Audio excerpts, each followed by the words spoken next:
Good afternoon, grade 11 senior high school students of Kawayan City National High School. For today's video lesson, we will talk about consumer and business loans. Before we proceed with our discussion, let's review first our last lesson that is all about stocks and bonds, wherein your stocks is a form of equity financing or raising money by allowing investors to be part owners of the company, while bonds a form of debt financing or raising money by borrowing from investors. We also discuss about markets of stocks and bonds.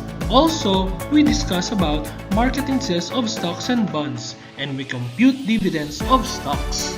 The objective of this video lesson is illustrates business and consumers loan, distinguishes between business and consumers loan, and solves problems involving business and consumer loans or amortization or mortgage.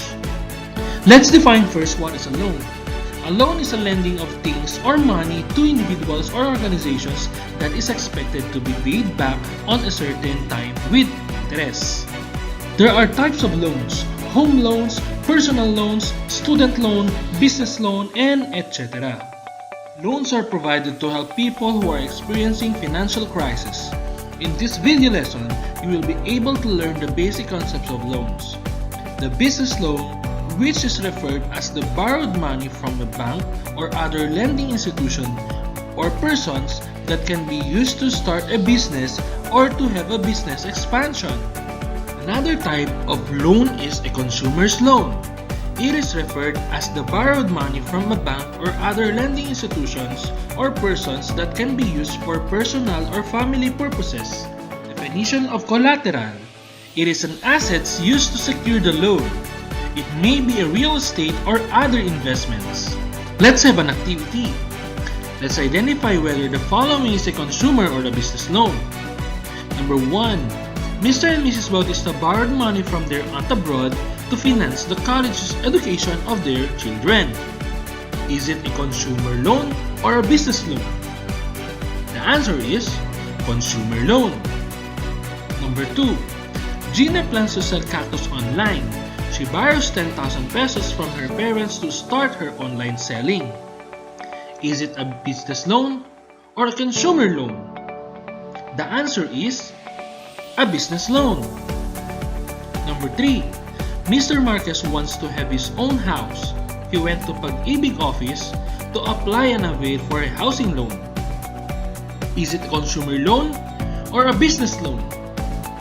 The answer is, it is a consumer loan. Number 4. Sharon owns 2 Green Cup pizza carts in their barangay. She wants to put another pizza cart business in their nearby barangays, so she decided to have a loan to materialize her plans. Is it a business loan or a consumer loan? The answer is, it is a business loan. Number 5. Althea has a computer shop and owns 9 sets of computers. She wants to add 6 more computers, so she applied and availed 60,000 pesos loan from a lending company. Is it a consumer loan or a business loan? If your answer is a business loan, you are correct. Let's have solving problems involving business and consumer's loan. But before we proceed with it, let's identify first what is amortization method and a mortgage. Amortization method is a method of paying a loan or the principal and interest on installment basis, usually of equal amounts at irregular intervals. Mortgage, a loan secured by a collateral that the borrower is obliged to pay at specific terms. Let's have the definition of outstanding balance.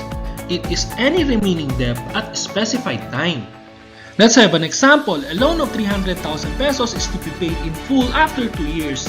If the interest rate is 9% per annum, how much should be paid after 2 years? Let's have the given. We have the present value that is 300,000 pesos, our rate of interest or J that is equal to 9% or 0.09 in decimal, and the number of years that is N is equal to 2 years. For this problem, we will find the future value or the F. For our solution, we will make use of the formula of the simple interest in finding the future value, that is f is equal to p multiplied to the quantity of 1 plus j raised to n. Let's substitute the given in the formula. It will give us f is equal to 300,000 multiplied to 1 plus 0.09 raised to 2. Solving it, we will have an answer that is 356,430. And that is the answer in our problem. Let's have another example. If a car loan of 790,000 pesos requires a 20% down payment, how much is the mortgage? For our solution, our down payment is equal to down payment rate multiplied to cash price. Substituting our given in the problem, our down payment, that is 20%, multiplied to the cost price, that is 790,000 pesos. That is equal to 158,000. Therefore, our down payment is 158,000 pesos. To compute for the amount loan, we will have a formula, cash price minus down payment.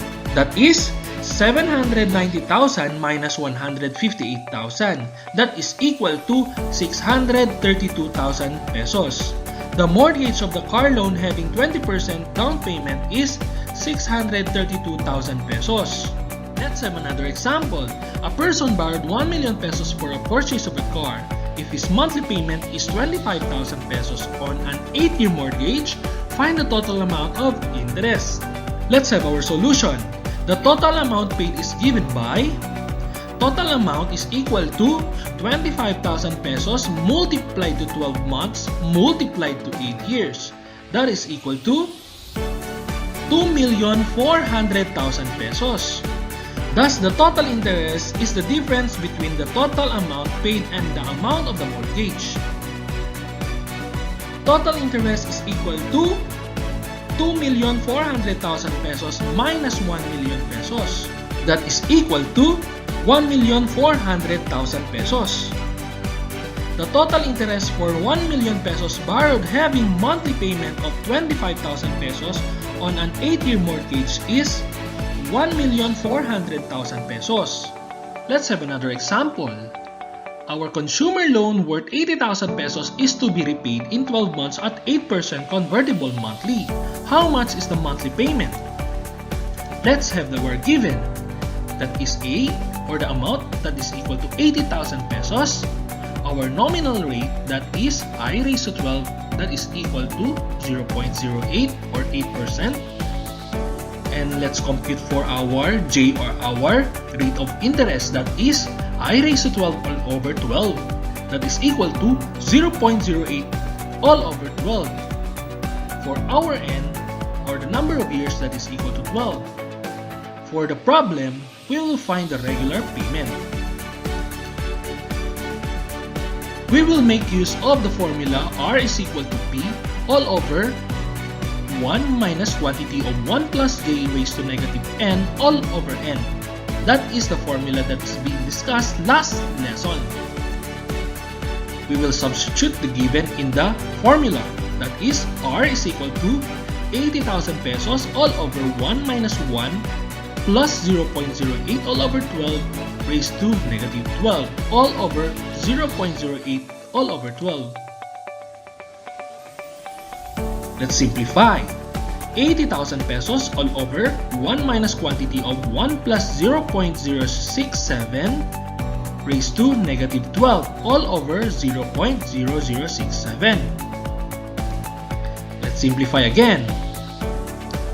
We will have 80,000 pesos all over 1 minus quantity of 1.0067 raised to negative 12 all over 0.0067.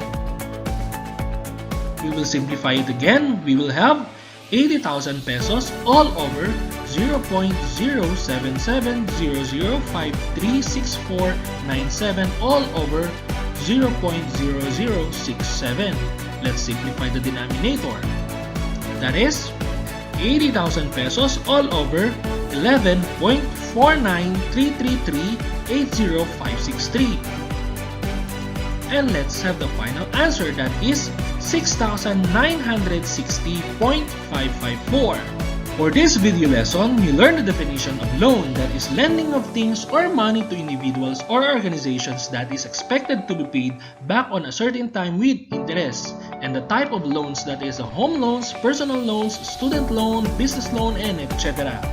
Another is we define the business loan and the consumer loan, wherein the business loan referred as the borrowed money from a bank or other lending institution or persons that can be used to start a business or to have a business expansion. For consumer loans, referred as the borrowed money from a bank or other lending institutions or person that can be used for personal or family purposes.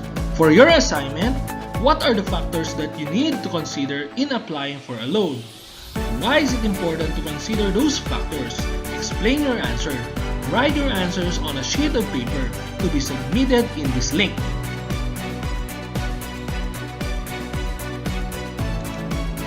To end our video lesson, I will leave you quotation. Go to the extra mile, it's never crowded. Meaning, go out to your comfort zone, discover new skills, talents for the betterment of your future, because a pot of gold is waiting for you. Again, this is Kim Francis Season alum. If you have a question, queries, or clarification, don't hesitate to message me in my messenger account, that is Kim Francis Season alum. Till next video lesson, goodbye!